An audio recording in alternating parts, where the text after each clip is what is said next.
Opakruoth nyikwara muogi ageno nuriyo maber wembwaneno ka Nyasaye oritowa mochopo sani chenro marwa mar ang'ich welo kama wakelo ni weche mosebedo katimore pacho ka gi kuonde mopogore kendo wantiere kae ndie gi Wilson Ochuka jaka buoch kobita kaka jaloko marwa ka ang' ochopo saa 3 e buch jopiny wadhi go mbaka gi Odhiambo Jiro en apisa mar Haki Afrika gimomiyo gine mane gikwongo kware kuma koro oseyude dend dhano buora manonegi kanyo polisi osemako ng'at achiel kanyo magiwacho ni achich magi giparo ni noketore e wach mar nek mar jogo wabro go kode mbaka mondo winjo ni to ne gineno ang'o mosetimore be gimor gi mobilo osetimo to ang'o ma pod odong' bang' mano manro ang' saa 3 ok sani to pod wakelonu mana weche manyien anto kaka pile nyinga Trevor Ombija jandeng'o panga janyakachi dendo Ombija tae nyakwar guok kocha pesa magi weche manyien mawango.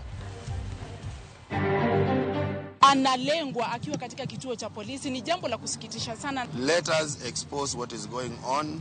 If Kenyans are being killed, please come out and say it as it is. Jofuambo golo duondgi ewi monj masani obila monjo gigo karanyisi en jofuambo mosehiny kod moteki e ng'anyo. We have not seen the level of uncooperation we are seeing now from the police commanders, senior police officers. Yeah.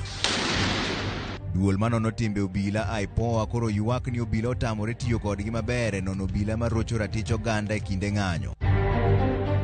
Doho Mambita onyiso jonyuol nyathi manyocho negi Rongai e ng'anyo mondo tim lalruok kendo giyier kama idhi iki e nyathino.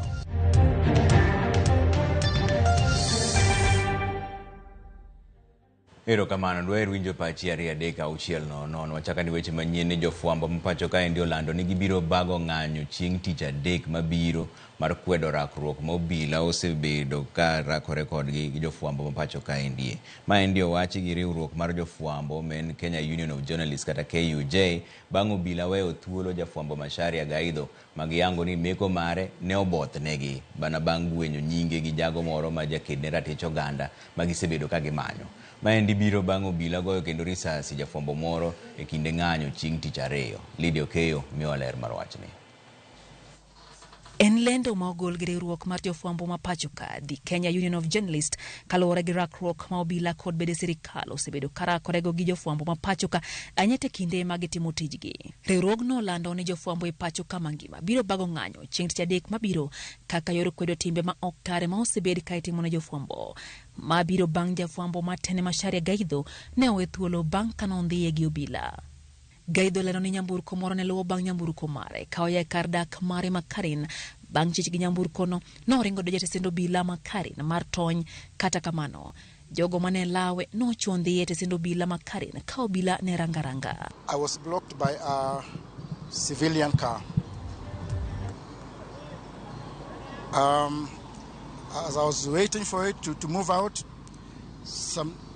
two other men came on my left side where I was seated. My son was driving, opened the door and tried to pull me out. So I refused to get out of the car and instructed my son to drive away.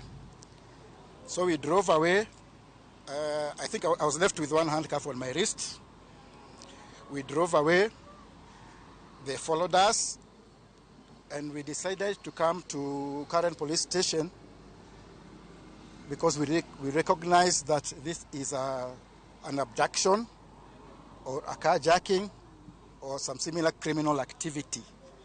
So we came to Karen police station to look for help.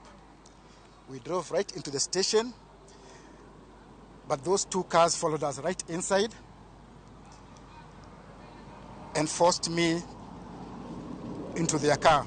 Olero ni no penjo buora motenre ko tich mare to kano kwa jogo mono miyo fulre ne ginyise ni gin kod magina kod nyamburko mar Subaru omiyo mano nyiso ni gin obila.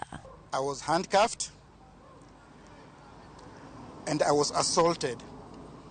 They were demanding to know why I was resisting arrest.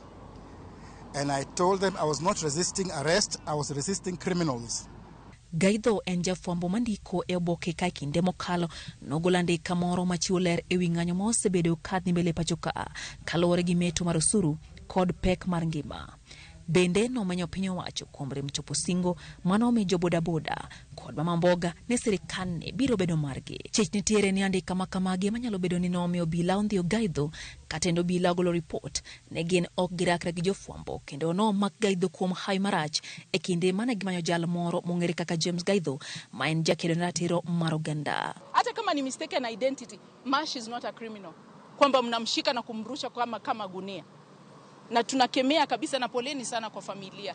Bila shaka ni swala ambalo hatutaliachia hapa, tutalifuata hadi tamati. Jana tumetuma statement, lakini imekuwa statement zetu ni kama wameamua sasa ni za kufunga nyama, wache waropoko hakuna kitu watafanya. Kata kamano, Gaidho notamore wach makamano ka riwruog jofwambo olando ni tich adek manyien gibiro bago ng'anyo mar tipo mar kwedo timbego. This protest right now, they are not being spearheaded and led by opposition. These are protests that are being led by Kenyans who are tired with the bad governance. And therefore, we are justified right now to call for a nationwide protest, which will take place on Wednesday.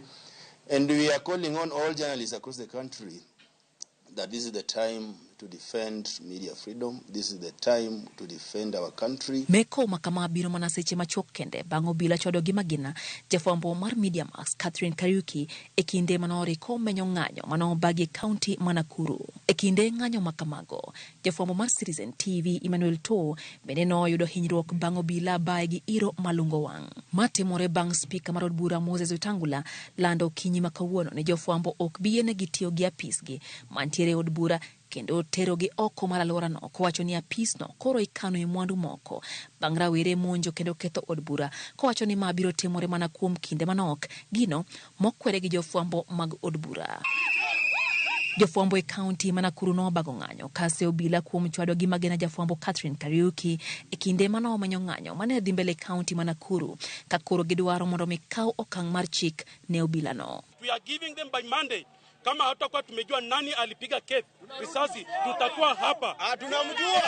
Ndio tunasema gari ilikuwa gari ya Salga. Tunamjua. Every Monday of every week tutakuwa tunakuja hapa, tutauliwa hapa ama tutakula lunch na hapa breakfast. Ni jambo la kusikitisha kuwa an attack on Catherine Wanjeri Kariuki is an attack on all female journalists in Nakuru and an attack on all female journalists across the country. Kama iwapo maafisa usalama watachukua hatua basi we want to amplify our voices today. We will continue amplifying our voices from here henceforth to ensure that all female journalists and all journalists in the country need to be respected and democracy must be upheld.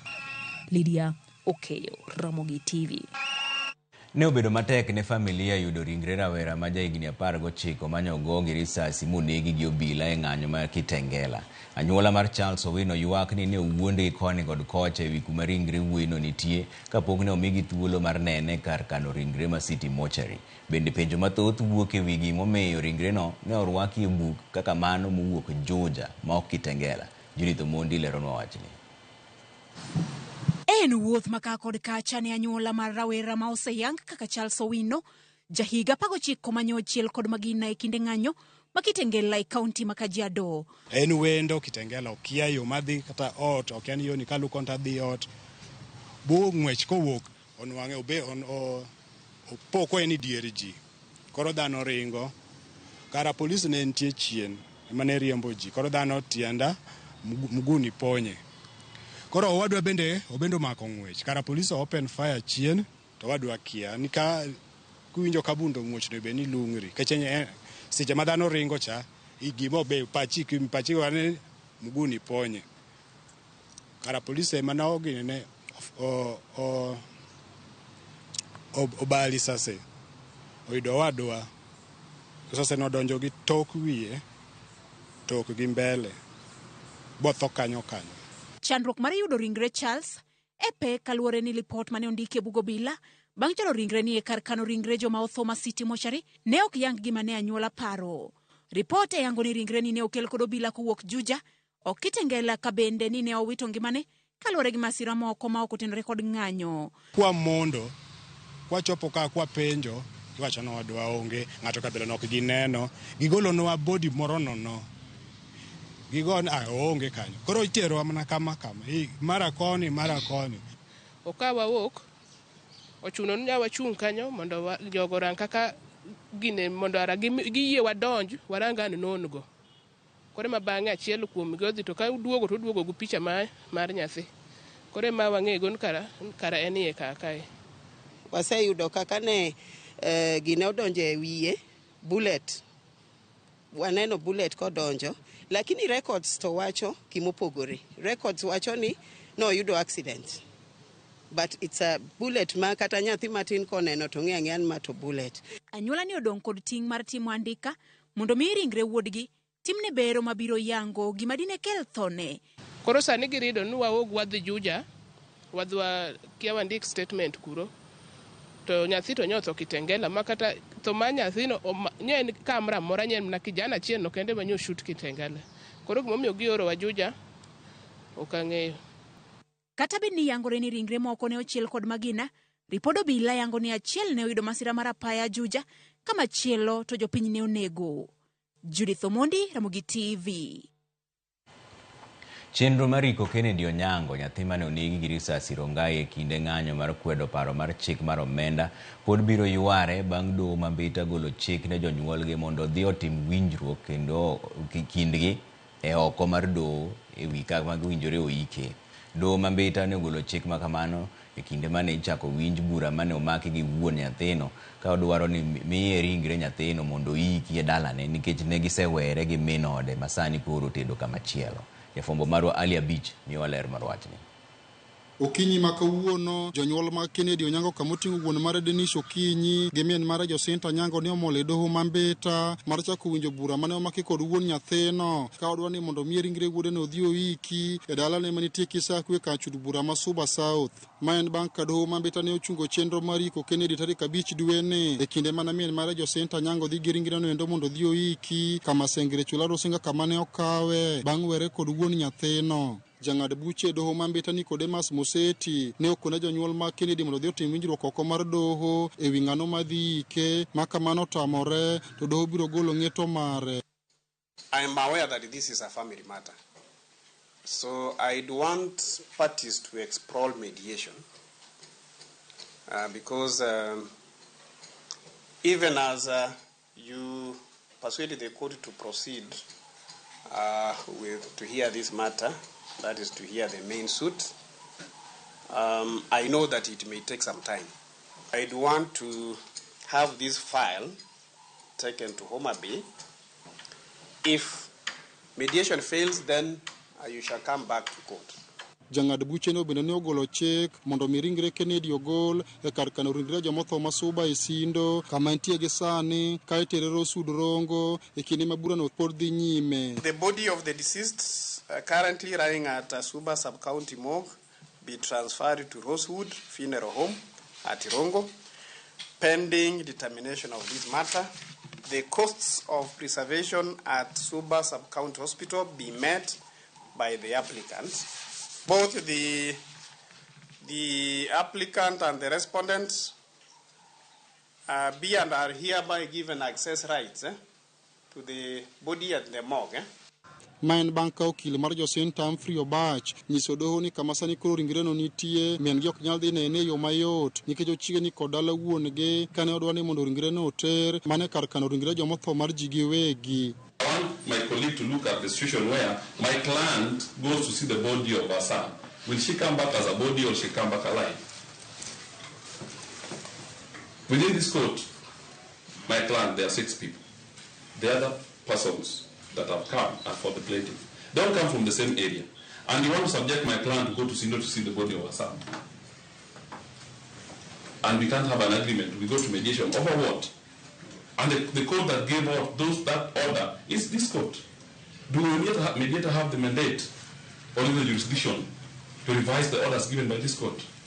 Okil mar wuon Kennedy Samo Owino to ne dwani ringre no oter e kar kano ringre machielo mar piny owacho ka ogole Suba kata kamano winjruok ne oduogo bede kindgi kendo ne giyiere mondo tere Rosewood Rongo e bwo arita mar obila. The respondent defendant undertakes to pay a deposit at Rosewood Funeral Home in Rongo. Transport from the current morgue to Rongo.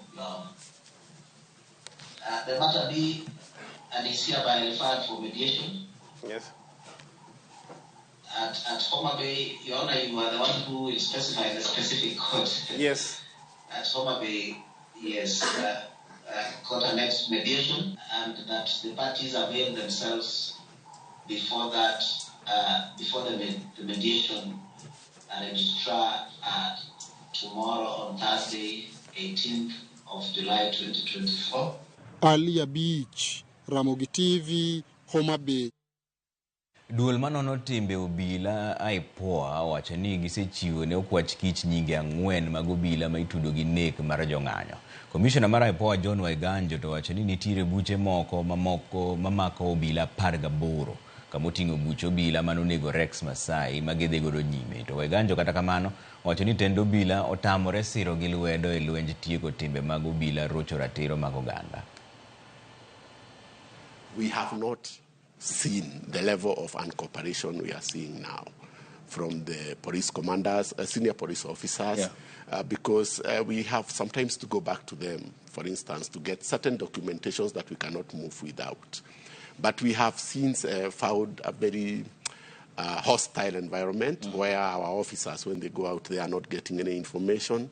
And when we give out summonses, they are not responded to.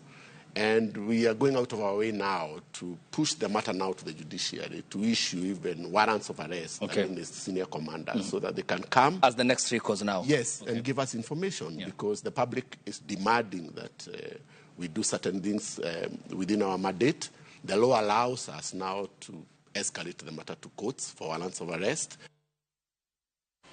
Kwa mbele giweche manyien kaendi wadhiane kware ni chenro mar bero ne ringre kod fuoni mag dhano ma oseyudie kar puko taka makware ne odhi nyime kar kano ringre ma City Mortuary Bure Nairobi kawuono. Kano loso gi jofwambo jabero e lo sirikal bino ne Johansen Oduor wacho ni gitimo bero ne ringre achiel kod fuoni 8 duto mano yudi e gunde mopogore opogore. Ringre achiel machielo no fweny ni ne nigi hinyruok mar wich. Fuoni 4 moting'o tiel 2 mar kor achich kod 2 mar kor achich kod 2 mar kor acham poko yangore ka dibed mag ji 2 mopogore kosoyo. Fuoni 3 mamoko bende oyudi ka gin machakore e nungo nyaka e chong. Kama chielo ten fuoni dhano chakre wich nyaka e nungo. Kaluwore gi thuolo ma gisebedo go e kar taka makware, fwenyo moko kuom ringrego osebedo matek.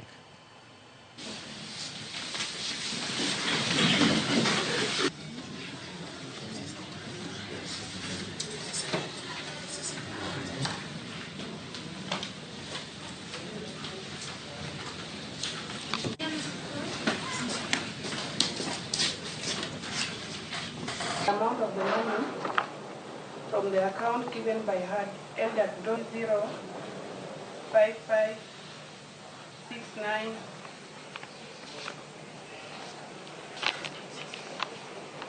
The case under investigation has elicited public outcry, anger, and related emotions. The respondents hearing are still presumed innocent. Therefore, their safety is paramount. And to ensure justice is seen and not only seen, the court has to consider all the parties, the respondents, and the families of the deceased victims. And based further on the lengthy list of inventory items that were recovered from the respondents in this case, the respondent in criminal miscellaneous case application number 861 of 2024, there is need for sufficient time to allow the investigation team and the prosecution time to conclude the investigation well and thoroughly.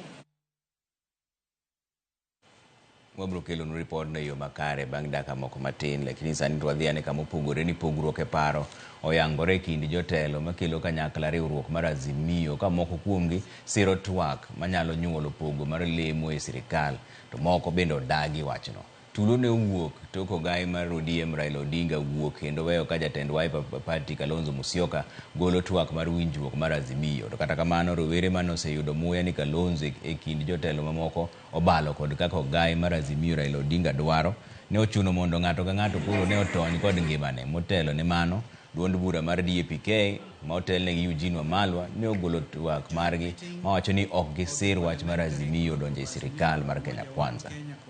Party was held today, Wednesday, the 17th of July 2024.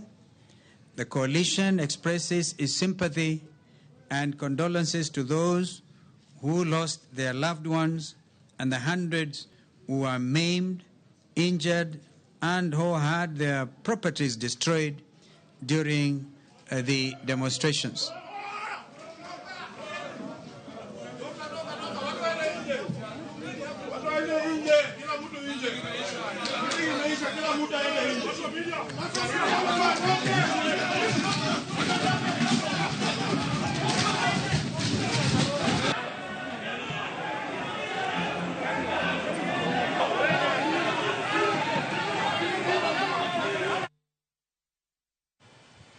Jalup jatend piny Rigathi Gachagua koni jotelo mawuok e masawa mar Kenya ok chwala kwede mag dhoudi kaka osebedo ka wachore.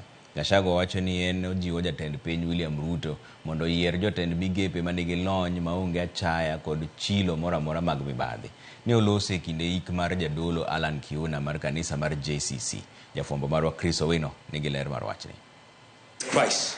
E kinde ma oganda jo Kenya rito gi sironyo buch jotend migepe manyien, kwayo pod medo wuok ne jatend piny William Ruto mondo gwel jotelo man kod lony kod bidhruok. And all the time, jalup jatend piny Rigathi Gachagua omedo duonde e wachno ka osiro jatend piny William Ruto kuom tero pach jotend migepe duto e juma mokalo kalure kod dwaro mag rowere. A leader is as good as a team that supports that leader. That is why we support President William Ruto for his very pragmatic and courageous decision to dissolve his cabinet and come up with a new team that is focused and competent to help him in the management of the affairs of this great nation. Kuom thuolo machielo, Gachagua ojiwo Ruto mondo tiko thuolo makamano e gwelo jotelo ma omulo buk malong'o, jotelo maonge kod achaya kaachiel kod chilo mag mibadhi e chwalo piny Kenya nyime. God has given him a chance to come up with a good team of patriotic Kenyans who are not corrupt, who are not arrogant, who are not vomiting on Kenyans, who are serious on service delivery. Our president needs your prayers. Are you going to pray for him? Jalup jatend piny mane loso e kinde iko ma jadolo ma Jubilee Christian Church, Bishop Alan Kiuna e kaunti ma Kiambu, odok ne chung' mare ma pile ka pile ni oganda jo masawa ok gin jogo manyayo akwede mag dhoudi. I want nobody to accuse the people of Mount Kenya of being tribal. The reason is one. In the last election, Mwaura was a presidential candidate. The people of this region never voted for him. They voted for William Ruto and Raila Odinga. Are we tribal or we are not? We are not. If we were tribal, we would have voted for this man. Sindio? Mabiro katodoko ni ng'ur osewuok ewi moko kuom weche ma jotelo mag masawa osebedo ka golo ndalo machuok mokalo mag sundo William Ruto mondo migi lemo mathoth e buch ten migepe manyien ma odhi chuogo. Ewi lweny mar kedo gi andiwo, Gachagua ogolo siem mager ne weg kembe manyuo kong'o ma chik ok opuodho ni ndalo margi orumo. Chris Owino, Ramogi TV. Wadoga ne mbaka ma chiko uchani chenro mar bero mar ringre kod fuoni mag dhano moseyudi e kar puko taka Makware ne odhi nyime kar kano ringre ma City Mortuary e buore Nairobi kaka wuono. Kano loso gi jofwambo, jabero e lo sirikal Johansen Oduor owacho ni gitimo bero ne ringre achiel kod fuondi 8 duto mane oyudi e gunde mopogore opogore. Ringre achiel no nofweny ni ne nigi hinyruok mar wich. Fuoni 4 moting'o tiel 2 mar korachich kod tiel 2 mar koracham pok oyangore ni dibed mag ji 2 mopogore koso oyo. Fuoni 3 mamoko bende oyud ka gin mochakore nungo nyaka chong, kama chielo en fuond dhano machakore wich nyaka nungo. Kaluwore gi thuolo magisebedo e kar dar taka Makware, fwenyo moko kuom ringrego osebedo matek.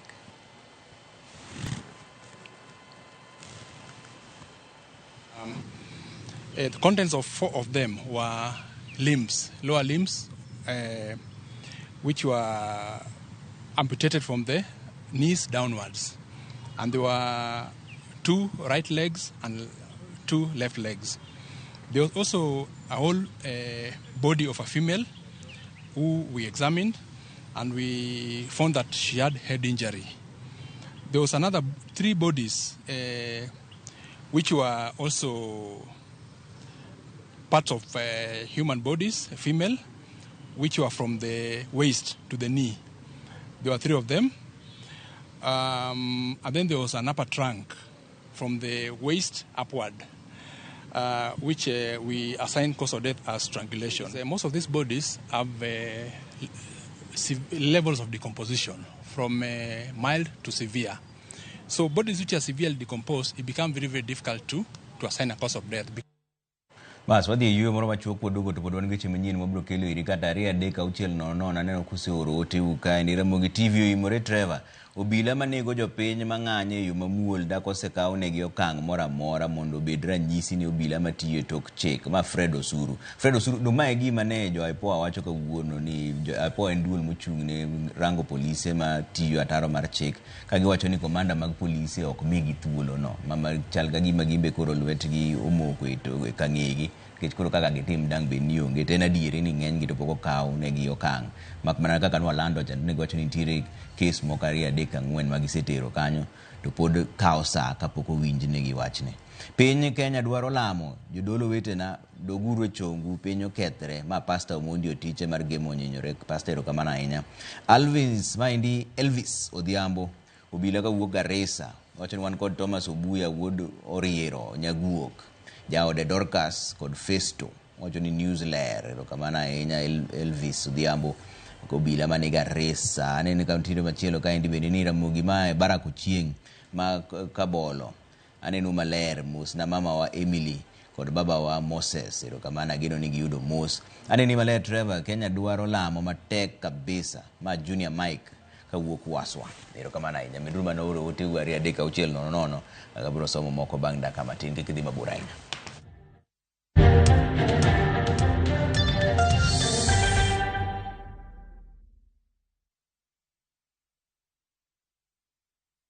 If you're flashing I am here and I'm not calling back, it is because I am a runner and I ran out of airtime. New on View Sasa, Jalis Lekong. Due to public command, I come to real life now. A marathoner who can run through your ribs with his humorous lines. Even when I met my wife for the first time, I ran out of words, I ran out of breath, then I ran crazy for her. Now I jump into conclusions. Enjoy these hilarious and entertaining stories of Jalis Lekong. Exclusively on View Sasa. Thank you very much. Karibu tena, asante sana.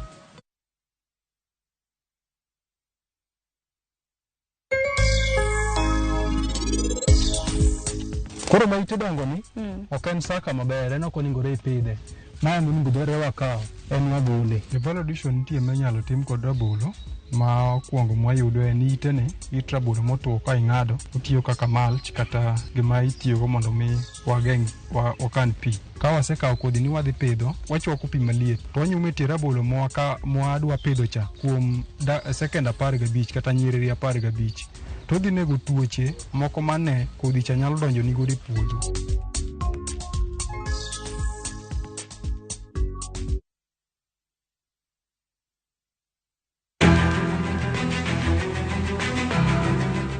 Okinyi ka piny oru. Oganda wuok oko mar timo ohala. Ohala ber. Ohala chakre iwi. Johala matindo koda madongo giduto giwuok to gintiere e yor manyo. Nyaka ibed gi excellent customer service. Tim kinda moloyo gimoro amora. Wabiro menyo ni ohala mopogore opogore. Atimo ohala mar branding. Watimo ohala mar hotel. Atimo ohala mar agrovet. Ka wamenyo ni lony madwarore mondo mi chakgi kendo ka ginyalo tayogi e yo makare.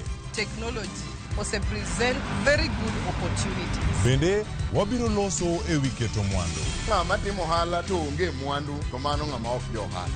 Mano ng'ama rawe ohala. Tudri gi Cleophas Oluoch tich ang'wen ka tich ang'wen saa 1:45 otieno mana e Ramogi TV.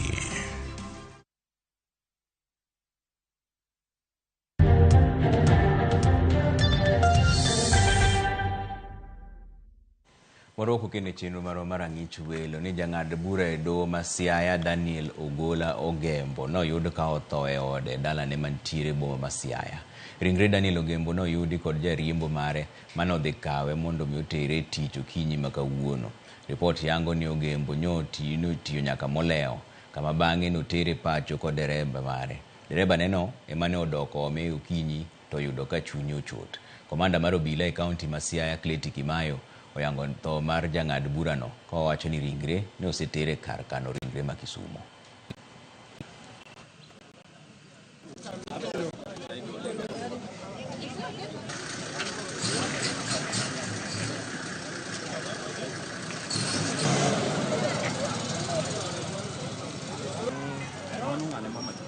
Wamban pia ameenda hivi.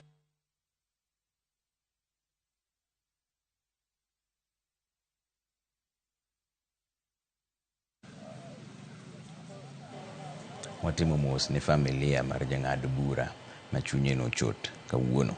Wadhi mbele weche manyien kaende ne riwruog jochiw thieth ma pacho ka miluongo ni KMPDU olando ni jopuonjre duto ma jochiw thieth mosebedo ka ng'anyo kuom kinde mathoth pacho ka endie koro dhi chako tich ayanga tarik 1 dwe mar 8 bang' bedo gi winjruok gi sirikal.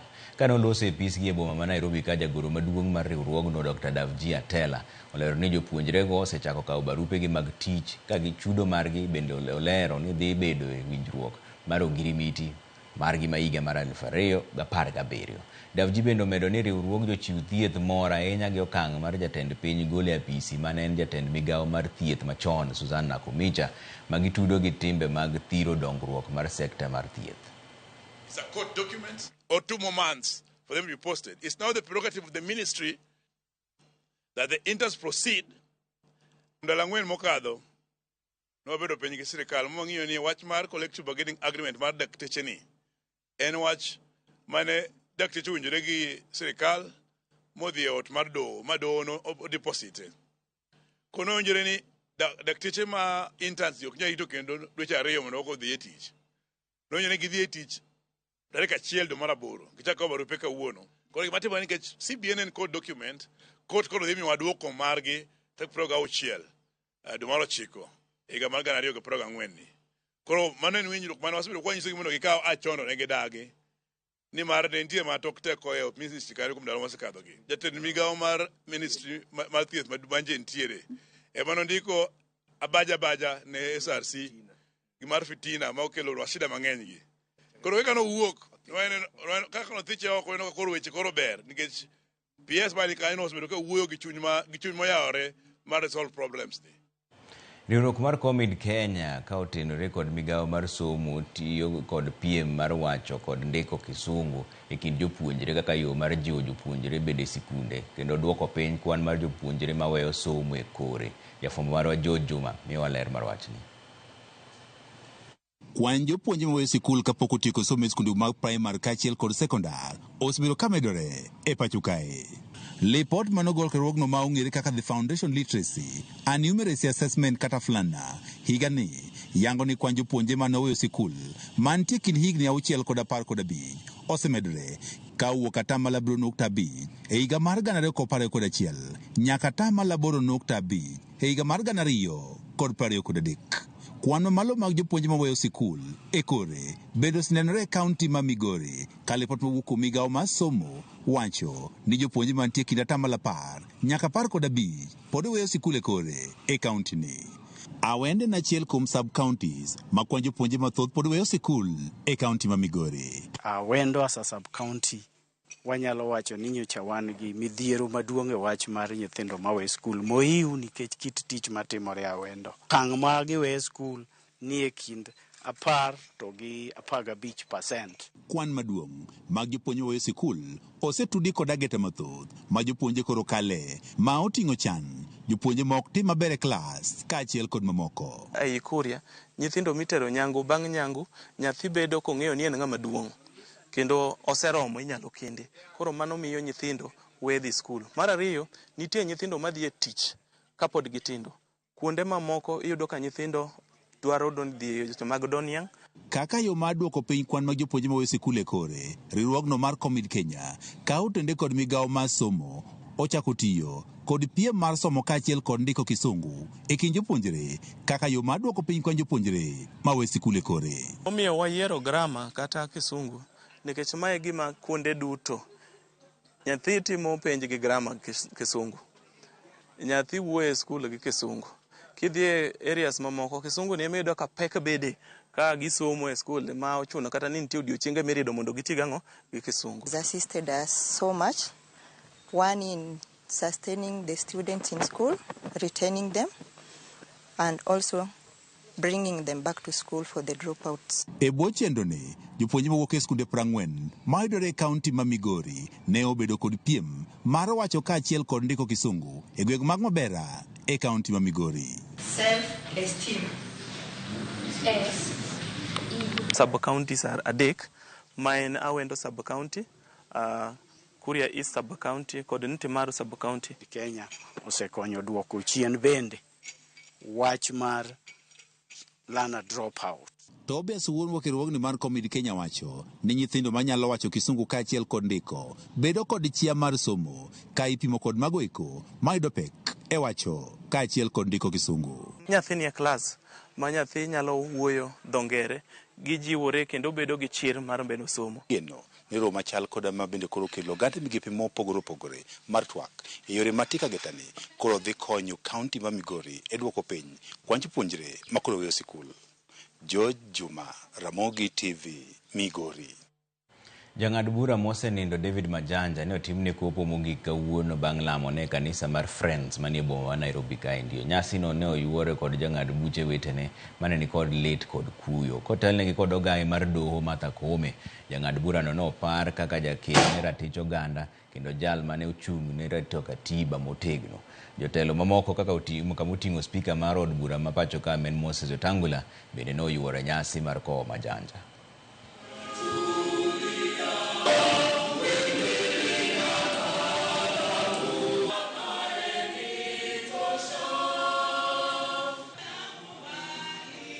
He has left us at a difficult time as a nation when we are mourning also our children who have died in the quest of expressing their rights as founded in the Constitution. Honorable Majanja had unshakable integrity and served beyond the call of duty as a member of the Judicial Service Commission. His ability inspired the confidence of his colleagues.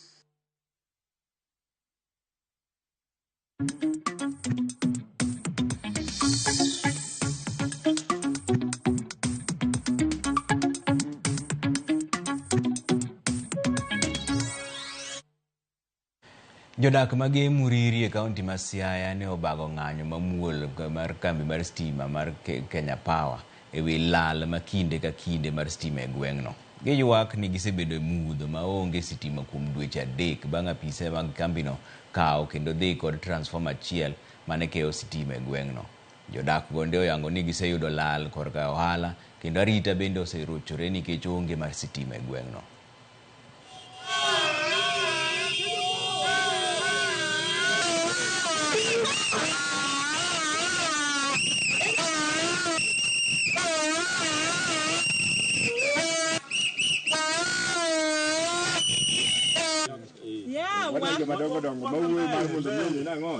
Wan duto kaka jogo ombulu wategemea stima no to wamor kabisa ka jotendwa mwayiero konyowa e go lweny ni mar mondo kwabi wagoni gombulu wagoni komo. Kata sani nyithindo kaka tim ni chanjo e osiptal onge ni wach stima onge, yedhe onge, gik mang'eny ma onge skul.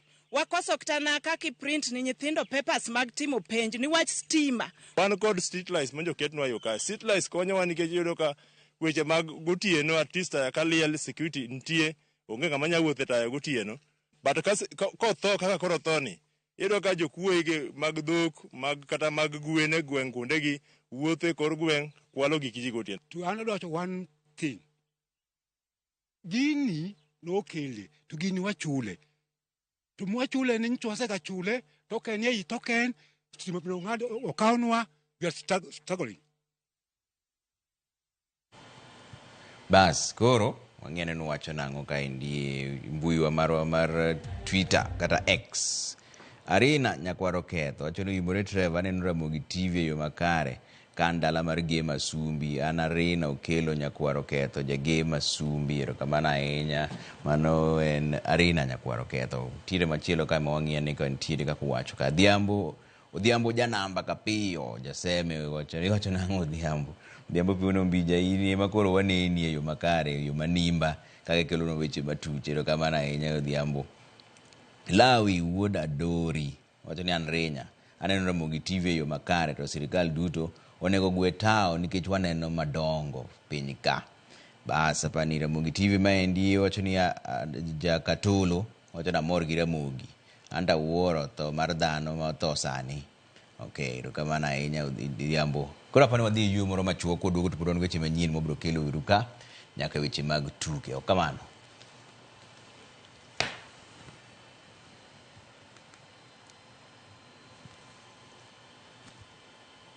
Parni kapok wadhi yueyo matin kato wakelwa ne wach moro matuchirwa ka en ni jofwambo gi jotije mag kambi Standard Group ne obago ng'anyo mamuol kendo kuno tich ka giywak e wi deko mar osachgi. Chenro mapile ka pile ne ochung' ka jotijego ywak ni pok ochulgi kuom thuolo malach. Kambino osebedo gi pek mar chulo jotijegi kendo mano osekelo pek ne jogo matayo chenro mag fwambo kod chenro mamoko e Standard Group.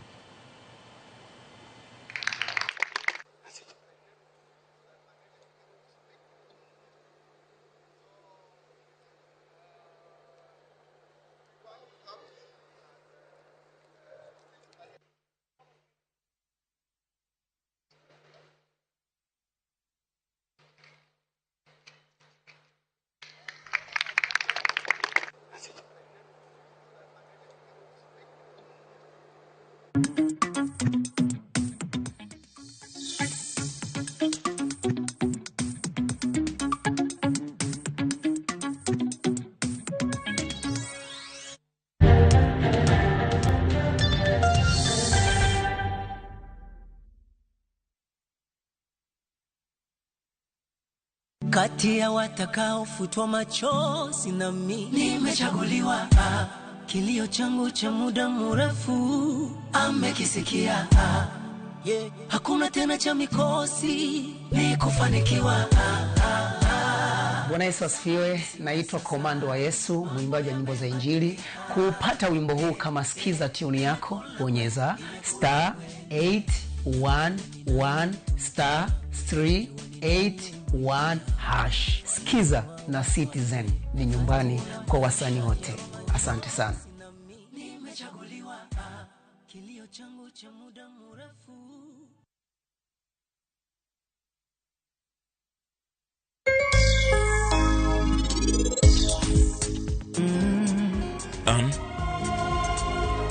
Anayudo piny mara kendo anayudo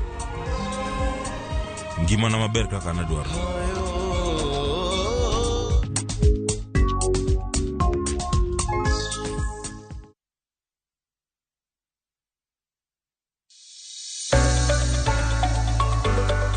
E piny kae, tije mag andika medo bedo manok kendo e okang' mamalo. Dhano koro manyo yore manyien mag tiyo gi nyalo magin godo mondo giyud omenda maginyalo konyore godo e ngimagi mapile. Riwri kodwa e chenro mar poko pogore ka waluwo sigana mamulo chunji mopogore. Inspiration, mostly I watch movie. The other one, anongo inspiration kuma daki in slum. Kaka giloko nyak makende magin godo to bedo hala makelo negi pesa kendo ting'o ngimagi malo. Inyalo tiye kambi iwoni tiyo matek to msara en mana macha. Poko pogore Tich Ang'wen ka Tich Ang'wen saa 2:30 okinyi mana e Ramogi TV. Kik bai.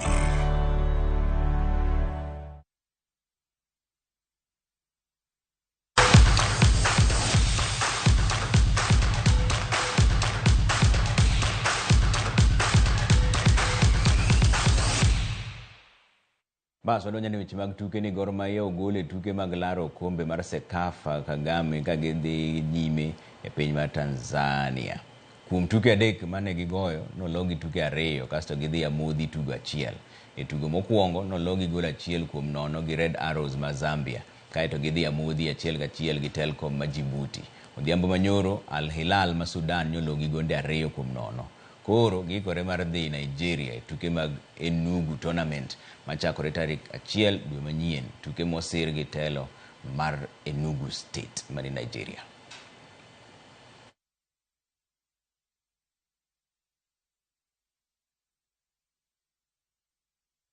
Magaputh njiri kata 100 meters ma Kenya no dhi nyime gi orako e boma ma Miramas e piny mar Ufaransa motelo ne wuoth mochomo Paris ne tuke mag Olympic. Boniface Mweresa ma en jang'wech kede mita 100 nyading'wen wacho ni gin e okenge mogik mag orako.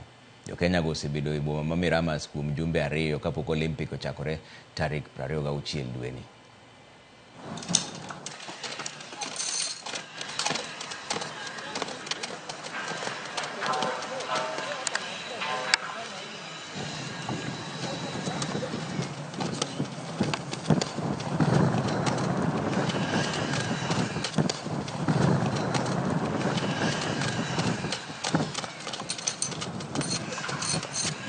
Kimazoezi tu like tunapeana moyo. Leo unaweza kuwa kuna mwenye ajisikii kufanya, lakini tunapeana tu hiyo psyche, tusukume tumalizane naye, tu perform vizuri na turudi nyumbani mzuri.